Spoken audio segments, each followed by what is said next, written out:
So, you know, I asked him if there was anything else he wanted to share with the picture, and he said no. And then I said, well, is there anything about this picture that reminds you of your life? Because I'm just hoping, you know, okay, now we're going to talk about the divorce.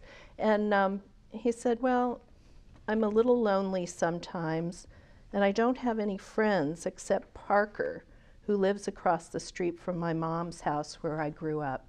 Yeah. You know, sometimes I repeat each sentence, and like, what's the first sentence? The first sentence was, I'm in between two apartments. So sometimes I'll say, okay, you said you were in between two apartments. Does that remind you of anything in your life? And I'll do each one, because it's too much for him at one time to go back. So he might have said, well, I'm in between my mother and my dad, you know, that kind of thing. A lot more information comes out when you do it that way.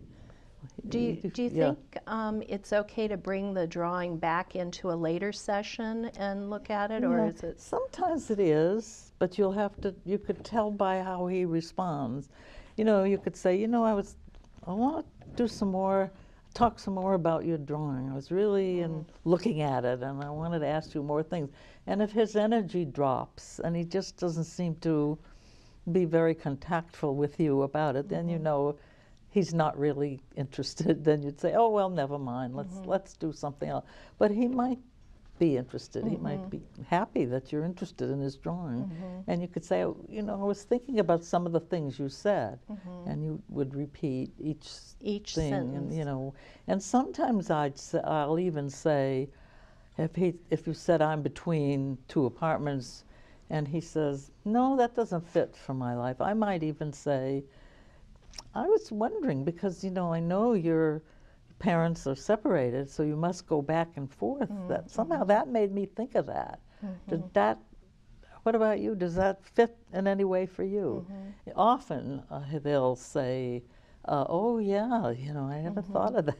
Yeah. So you can kind of muse out loud about what you think he might be thinking. Yeah, and if he says no, then you just let it go. Move and you on. go on to the next, what's the next sentence? I'm lonely. I was planted here by the owner of the apartment on the left. So he did talk about his loneliness. Yes. Yeah. And then he associated the loneliness with not having any friends, which fits with the problems going on at school. Yeah.